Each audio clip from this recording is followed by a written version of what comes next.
As per the Schedule 1, Code of Criminal Procedure, if it is not specifically mentioned whether an offence under specific enactment cognizable or not.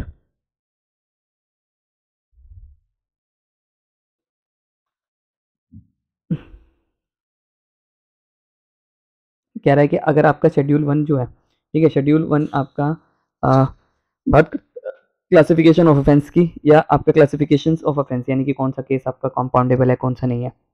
ये कह रहा है कि as per the schedule 1 code of criminal procedure it is not specifically mention नहीं है whether offence under a specific enactment is cognizable और not, कि बताया नहीं रखा है कि स्पेसिफिक मतलब हर ऑफेंस का बता रखा है कि 223 आपका नॉन कॉग्निजेबल है और ये वाला 326 आपका कॉग्निजेबल है, ऐसे बता रखा है। ठीक है, मान लो किसी का नहीं बता रखा तो क्या होगा, offence punishment with imprisonment for less than dash year is non cognizable. अगर मान लो कोई ऑफेंस है जिसकी पनिशमेंट पर आपका इससे कम दे रखी है तो वो आपका नॉन कॉग्निजेबल माना जाएगा। तो उसका आंसर है आपका 3 ईयर्स। ठीक है, अगर मान लो किसी की पनिशमेंट अगर 3 ईयर्स से कम है, ठीक है, 3 ईयर्स से कम है, ठीक है, और उसका बता नहीं रखा कि वो कॉग्निजेबल है या नॉन कॉग्निजेबल है, कॉग्निजेबल है नॉन कॉग्निजेबल दोनों नहीं बता रखे, तो इसकी क्या होगी पनिशमेंट, आपका नॉन कॉग्निजेबल की तरह ट्रीट होगा वो। ठीक है, तो आंसर है इसका B. The classification of offence into the bailable and non bailable has been given in the code of criminal procedure. Bailable and non bailable की बात आपका किस में बताई गई है, ये बताई गई है आपका फर्स्ट शेड्यूल में। ठीक है, और आपका सेकंड शेड्यूल में फॉर्म्स की बात करी गई है सारी। ठीक है, तो इसका आंसर ए है।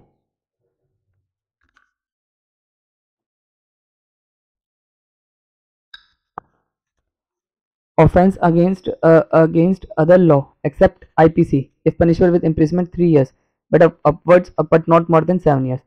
अगर मान लीजिए किसी में पनिशमेंट आपका एक्सेप्ट आईपीसी, आईपीसी में तो बता रखा है सारा, पर कोई ऑफेंस है अदर देन ऑफेंस है पर जिसमें पनिशमेंट आपका 3 इयर्स है बट अब 3 इयर्स से लेकर 7 इयर्स तक के बीच में है। ठीक है, तो वो आपका क्या होगा, कॉग्निजेबल होगा नॉन कॉग्निजेबल होगा। 3 इयर्स से अब 7 है तो वो आपका कॉग्निजेबल होगा और नॉन बेलेबल होगा मेरे हिसाब से। एक बार इसका मैं चेक कर लेता हूँ क्योंकि मुझे भी नहीं पता सही से। हाँ बिल्कुल सही है मेरा। ठीक है, ए, ये होगा इसका आंसर, ए है इसका answer. Classification of bailable and non bailable offence is provided आपका फर्स्ट शेड्यूल में दे रखा है। ठीक है, what is offence is bailable, तो आपका जो फर्स्ट शेड्यूल में मेंशन है वही आपके बताए गए बेल और नॉन बेलेबल। ठीक है, तो ए है इसका answer. List of cognizable and non cognizable offences provide under section, list of cognizable non cognizable की जो लिस्ट है वो आपका इसमें बताई गई है, सी है। Bailable offence means an offence which is shown as bailable in, आपका बेलेबल कौन सा ऑफेंस है जो बताए गए हैं जो फर्स्ट शेड्यूल में। Under the scheme of CrPC has been classified into bailable and non bailable cognizable non cognizable first schedule में जो बता रखा है। ठीक है, तो बस ये यहाँ तक ही था। अब हमारा सेकंड शेड्यूल शुरू होता है। सेकंड शेड्यूल कह रहा है का पहला क्वेश्चन है विच प्रोविजन अंडर फॉर्म्स की बात करी गई है इसमें basically prescribe the mode of execution of sentence of death the convict hang till the neck. ठीक है, तो कौन सा उसमें बताया गया, till hang till the neck, उसके फॉर्म की बात करी गई। फॉर्म जो है वो आपका 42 में बताया गया। ठीक है, फॉर्म जो है आपका वो 42 में बताया गया, तो इसका आंसर बी होगा। फॉर्म नंबर 32 में क्या बताया गया, फॉर्म नंबर 32 में है आपका कि चार्जेस के कैसे होंगे, चार्ज के कैसे फ्रेम होंगे कैसे नहीं होंगे उसकी बात करी गई है, तो इसका आंसर ए है। ठीक है, अब मिसलेनियस सेक्शंस की बात करते हैं। ठीक है, the last trial by jury held in criminal trial, मतलब किसमें ऐसा कौन सा केस था जिसमें लास्ट ज्यूरी वाला कॉन्सेप्ट आया था, के एम नानावटी जिस पर रुस्तम मूवी है, तो आंसर इसका डी है। The Supreme Court of India has recognised the presumption of innocence as at, presumption of innocence आपका क्या है, फंडामेंटल राइट है। ठीक है, बिकॉज सुप्रीम कोर्ट ने कहा था कि प्रिजम्पशन ऑफ इनोसेंस आपका सॉरी स्टैट्यूटरी राइट है, मैं वही कह रहा। ठीक है, स्टैट्यूटरी राइट है। In which of the case is held that at the time of framing charges or taking cognizance, accused has no right to produce material, मतलब जब कॉग्निजेंस ले रहे हो तो अक्यूज को राइट नहीं है कि वो कोई एविडेंस को प्रोड्यूस कर सके। तो वो बात आपकी state of Orissa versus Devendra Nath part 3 में बोली गई थी, बी में। ठीक है, in which of the case it was held that neither the accuse nor the counsel can use the case diary and they can not claim the throat, मतलब case diary को वो क्लेम नहीं कर सकते। तो ये बात बोली गई थी मुकुंद लाल वाले केस में, तो इसका आंसर सी है। Dash in dash supreme court direct the upload copies of FIR with in the dash hours, मतलब डैश आवर्स में कर देनी चाहिए। यूथ बार काउंसिल में बताया गया था, ठीक है, कि 24 घंटे में कर देंगे, और इसका आंसर वैसे भी है। simultaneously civil and criminal proceedings are आपका maintainable but result of the one proceeding is not binding on another, ठीक है, मतलब अगर मान लो एक केस सिविल में भी चल रहा है क्रिमिनल में चल रहा है, जैसे 138 का, तो दोनों के डिसीजन एक दूसरे पर बाइंडिंग नहीं होंगे। इसका आंसर डी है। विच of the following changes was were introduced in the code of civil procedure code? separation of execution और एंड जुडिशरी, ठीक है, एवोल्यूशन ऑफ द क्लेम, आपका all of them, limitation of taking, तो इसमें सब में changes आए। In dash of the Supreme court regarding between the in the bench of all Justice Deepak Mishra and Praful C. Pant observed that any kind of liberal approach in thoughts of mediation disregard between rape victim and accused is thoroughly completely sane and legal permissible, ठीक है, Sen and legal permissible है rape victim के बीच में। तो ये वाली बात बोली गई थी आपका state MP versus Madan Lal के केस में, ठीक है, यानी कि इसमें क्या है क्वेश्चन में, दीपक सुप्रीम कोर्ट ने की बेंच ने Deepak Mishra and Prafulla C Pant observe किया था any kind of liberal approach और thought of mediation in the regard rape victim and the accuse is thoughtfully and completely sense legal permissible. ये वाली बात आपकी किस में बोली गई थी, आपका ए में, मदन लाल वाले केस में। In which of the following case the Supreme Court held that an offence under the criminal law does not depend upon the gender of the case, मतलब सुप्रीम कोर्ट ने किस केस में बोला था कि an offence under the criminal law does not depend upon the gender of the accuse, मतलब accuse जो है ऑफेंस अंडर द जेंडर पे, अक्यूज जो है वो उसके जेंडर पे बेस पे बात नहीं करता। वसंत नाच इसमें बोला था, डी में बोला था यार, ठीक है, बसंती शैन ने। The Supreme court clarified that in case there is a connectivity problem due to geographical location and there is some other unavoidable difficulty, the time of uploading affairs can be extended up to, मान लो कोई geographical है तो 72 घंटे में, ठीक है, 24 घंटे maximum हो गया और मिनिमम हो गया, पर अगर कोई डिफिकल्टीज आ रही है तो 72 घंटे में अपलोड करनी पड़ेगी, ठीक है, ठीक है। What is the duration of sentence of life imprisonment, life imprisonment का ड्यूरेशन कितना होता है, तो मैक्सिमम टिल डेथ, मतलब जब तक मरना जाता तब तक ना आएगा। ये 14 साल का वाला जो कॉन्सेप्ट है वो ये है कि इसके बाद रिमिशन रेबिलिटेशन और ये सब चीज़ें लग सकती है। Doing the investigation by police officer under direction of a magistrate on complaint a allegation criminal misappropriation of office diamond ring by a produce an invoices evidence is take a title, इसमें से related आपके कौन सी बात ठीक है, तो इसमें है आपका 1 and 2 आर इनकरेक्ट, दोनों बातें गलत है। The document invoice was not given by judicial proceeding, ये भी गलत है। Police has not made complaint, ठीक है, तो ये दोनों गलत है, तो आपका आंसर इसका डी है। In case of Indira Mohan versus Goswami and other Mohan Indira Mohan Goswami and other versus state of Uttaranchal and other held that the non bailable warrant should be, non bailable warrant से रिलेटेड क्या बात बोली गई थी, issue only when the summons bailable warrant would be unlikely to have desired result bring a person to court, ठीक है, मतलब पहले पहले बेलेबल होंगे देन आपका नॉन बेलेबल होंगे, तो ये वाली बात बोली गई थी, पहले समन्स होंगे या बेलेबल वारंट होंगे देन होगा, तो ये ए वाली बात बोली गई थी। इसका आंसर कितने हैं, ए। इन कैमरा प्रोसीडिंग का मतलब क्या है कि with the help of camera नहीं, trial public and press are not allowed, trial which public and press are not allowed, C होगा इसका answer. Code of criminal procedure which the contain some general provision cover ordinary situation same came to be regarding as an instructions of combat pollution as utilize, ये वाली बात आपकी किस में बोली गई थी, आपका म्यूनिसिपल कॉर्पोरेशन वर्सेस रतलाम वाले केस में, तो डी है इसका answer. Dash the Supreme Court observed that what is the practice in our prisoner in the theory of retributions, आप पढ़ लीजिएगा, इसका आंसर सीधा है ह्यूमन रिकंसिलिएशन वाले। But which of the following statement is incorrect, इनमें से कौन सी स्टेटमेंट जो है वो इनकरेक्ट है, तो इसमें से आपकी ये वाली बात जो है वो करेक्ट है। Jammu and Kashmir code of case court is Jammu Kashmir as in court, ये वाली बात। The chief justice magistrate is a duty bound to inspect the court of his subordinate judicial magistrate on which of the following basis, अब वो जो आपका CGM है वो अपने जीएम के कोर्टों को कब तक देखता रहेगा, हाफ ईयरली में देखता रहेगा, हर 6 महीने बाद, ठीक है। Every criminal trial when the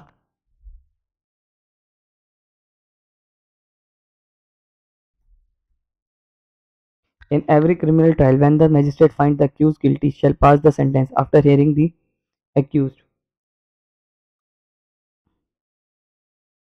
Right, without hearing the accused, no sentence can be passed. मतलब कोई भी आपका सेंटेंस होना है तो पहले आपका accused को सुना जाएगा, तभी सेंटेंस कोई पास करा जाएगा. Which one of the among the following is role of a trial court judge under the provision of the CRPC? अब इसमें से कौन सी चीज़ जो है आपके CRPC से रिलेटेड बात करी गई है? तो इसका आंसर है to be impartial, play of proactive role. तो सी है इसका answer. The magistrate first class has imposed 5,000 fine over the accused and also asked the accused to pay 20,000 as a compensation to victim. The order of the court is invalid है. क्या है आपके हिसाब से? ये invalid है since the fine and the compensation both cannot be imposed. यानी कि दोनों आपका imposed नहीं हो सकते. ठीक है, fine and compensation both can not be impose as same, तो ये इनवैलिड है. Whether any criminal court can impound any document produce before it. क्या मतलब आपका कोई क्रिमिनल कोर्ट किसी भी डॉक्यूमेंट्स को इम्पाउंड कर लेगी? तो आंसर है यस. लेइंग और of a trap is a part of laying और a trap is a part of investigation. C एस का answer. Criminal procedure code in MP offence under section 363 is triable by which court?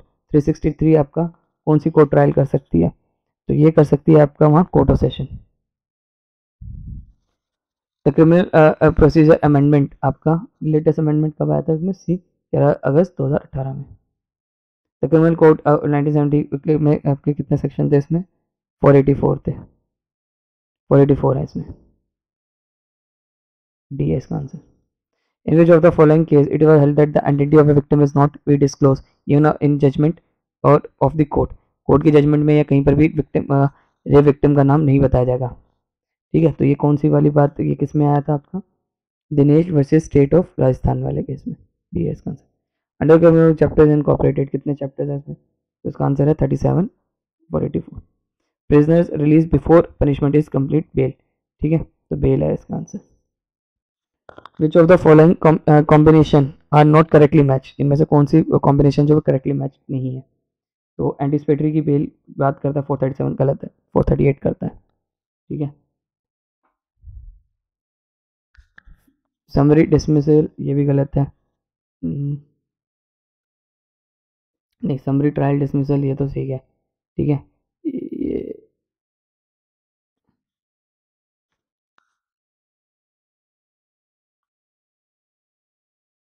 3 कह रहा है appeal, ये भी गलत है. रेफरेंस ऑफ हाई कोर्ट ये भी गलत है. तो इसका आंसर है आपका B. The case of Deena versus Union of India related to Deena versus Union, इसका केस कौन से रिलेटेड है? Hanging as a mode of execution. ठीक है, तो इसका ये इससे डीना वाला बी है, हैंगिंग से related.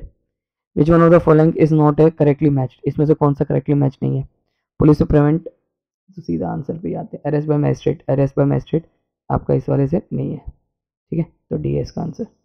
Which one of the following is correctly match? इसमें से करेक्टली मैच कौन सा है आपका? करेक्टली मैच ढूंढना है तो इसमें हमारा इन्फॉर्मेशन एफ आई आर वाली ये वाली बात सही करी है. तो इसका answer A. Reason for non applicability of some of the provision criminal procedure code state of Nagaland has been state by Supreme Court. तो जज ओलॉमली वाले केस में बोला था. कॉन्ग्निजेंस का मीन्स का मतलब क्या है? Arrest and investigation without warrant of magistrate. ठीक है, कॉन्ग्निजेंस का arrest and investigate without warrant of magistrate, cognizance का मतलब. ठीक है. मेक इनकरेक्ट स्टेटमेंट, इनमें से कौन सी इनकरेक्ट स्टेटमेंट है? इसमें है नन ऑफ द अबव, जो ऊपर दे रखे सारी में सारी स्टेटमेंट्स है, ये गलत कोई भी नहीं. मैच द फॉलोइंग, इसमें मैच करना है हमें फॉलोइंग स्टेटमेंट्स को. तो यहाँ पर क्या है? जो अंडर चार्ज, सीधा आंसर पे आते हैं, देख लेंगे आप लोग. बी है इसका answer. Which of the following combination are correctly match? इनमें से कौन सा कॉम्बिनेशन करेक्टली मैच है? तो इसका ये वाला करेक्टली मैच है 1 2 4. 1 2 4, 3 गलत है क्योंकि रेफरेंस ऑफ हाई कोर्ट वाला गलत है. Delay in examination of witness bye investigation of officer does not ipso facto make prosecution violence version suspect. Investigation officer should be critically question in respect of delay in examination was held in. ये वाली बात किस में बोली गई थी आपकी? ये बोली गई थी आपका स्टेट ऑफ सतीश वाले केस में, ए में. In which of the following case it has helped in presence of lawyer at the time of interrogation cannot be demanded as a matter of right? ये वाली बात किस में बोली गई थी आपको? ये बोली गई थी आपका both A and B case में, फुल पंक्ति वाले में भी और ए और बी दोनों में बोली गई थी, ठीक है। और सीनियर इंटेलिजेंस ऑफिसर में भी बोली गई थी। Who writes evidence in a criminal trial? Who writes evidence in a criminal trial? Magistrate. 166 का आंसर क्या है? Magistrate. Classification of summons can be warrant and warrant case. ये है आपका A and B. A and B. Help in determining the trial procedure adopted. Help to decide the question insurance. D. Examination of person accused of rape by medical practitioner inserted. ये हुआ था आपका 2005 में, तो B है इसका answer. Which of the following combination matched? 3 and 4. Ordinary stage, second stage of criminal case inquiry. It is not judicially present investigate. तो इसका आंसर सी है। Match the list the following. अभी इसे भी डायरेक्टली करते हैं हम, आपका ए है इसका आंसर। इसमें हमें करेक्ट आंसर्स ढूंढने हैं, तो इसका सेकंड, थर्ड, फोर्थ वन है, ठीक है। तो ये है इसका answer A. Which of the discuss the law related to narcotic analysis among the following decided case. Discussion इसमें किस केस में हुई थी? नार्कोटिक एनालिसिस की, आपका बी में, ठीक है। Selvi versus state of Karnataka में, बी।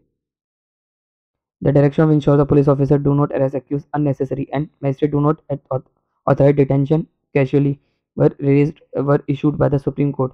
ये वाली किस में बात बोली गई थी? आपका फेमस केस अवनीश कुमार वाले में, ये में। In which of the following case the Supreme Court held that the law does not mandate taking a prior permission of further investigation carrying out further investigation even after the filing of charge sheet. Statutory right of the police, police के statutory right है, ठीक है। ये वाली बात आपके किस में बोली गई थी? आपका state of AP versus SP Peter में, ए में। In summon case and inquiry memorandum is only, summon cases में इंक्वायरीज और मेमोरेंडम इज ओनली क्या है? आपका रिकॉर्ड ऑफ विटनेसेस, ठीक है। Record of witnesses A. Which of the following case have the Supreme Court recently direct to uphold online copy of FIR. तो ये वाली बात आपका बोले गई थी यूथ बार एसोसिएशन में, ठीक है, 24 घंटे में। तो कोर्ट ऑफ क्रिमिनल, ये court of criminal can be amended by parliament, state legislature, तो दोनों कर सकती है, ठीक है, सेंट्रल गवर्नमेंट भी और स्टेट गवर्नमेंट भी। ये है इसका आंसर। द मेन कैरेक्टर्स का जो हम new code of criminal procedure, separation of the judiciary from the executive, judiciary को इसको सेपरेट कर देना। Asserted A the purpose of criminal law is prevent the crime, सीधा आंसर पे आते हैं इसके, बी है इसका answer. True but R is not correct. Which of the following is not a correct match, इसमें करेक्ट मैच कौन सा नहीं है? तो इसमें सीधा आते हैं ये वाला करेक्ट मैच नहीं है, ठीक है, तो डी है इसका आंसर। तब इनकरेक्ट मैच ढूंढना है इसमें हमें, तो इनकरेक्ट स्टेटमेंट ढूंढनी है, सॉरी। इसमें इनकरेक्ट स्टेटमेंट क्या है आपकी? नन ऑफ द अबव, सारी स्टेटमेंट सही है, तो डी है इसका आंसर।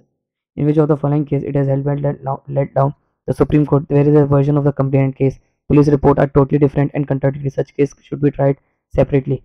देखो क्या कह रहा है, किस केस में बोला गया था where the version of the complainant, अगर कंप्लेनेंट का वर्जन कुछ हो रहा है एंड द पुलिस रिपोर्ट कुछ हो रहा है, कंप्लेनेंट कुछ और कह रही है, पुलिस रिपोर्ट कुछ, चार्जशीट कुछ और कह रही है, are totally different and contradictory है, ठीक है, such case should be tried separately, तो ऐसे केस को आपका अलग चलना चाहिए। तो ये चीज आपकी किस में बोली गई थी? सुरेश चंद्र जैन वर्सेस सी में बोली गई थी, ठीक है। The distinguish between a police investigation order under section 156(3) and the one directed under section 202 has been clearly brought out by the Supreme Court. क्या ये बहुत इंपॉर्टेंट है, distinction between a police investigation order under section and the one directed under section 202 has been clearly brought out by the Supreme Court. ये किस में बात बोली गई थी? आपका ए में, देवपल्ली वर्सेस नारायण रेड्डी में। A magistrate can issue a summons to accused to appear before police officer, ये वाली बात क्या फॉल्स है? In the Indian constitution the criminal code is including the, ये किस में आता है? आपका कॉन्करेंट लिस्ट में, जिसमें दोनों मिलकर फैसले कर सकते हैं, ठीक है। अब आपका ये वाले लास्ट है, ये बात कर रहा है चैप्टर 37 चैप्टर 484 है, तो इसका आंसर डी है। आई होप आपको मेरी वीडियो पसंद आई, वीडियो पसंद आई तो चैनल को सब्सक्राइब करिए, मेरा गला भी बैठ गया।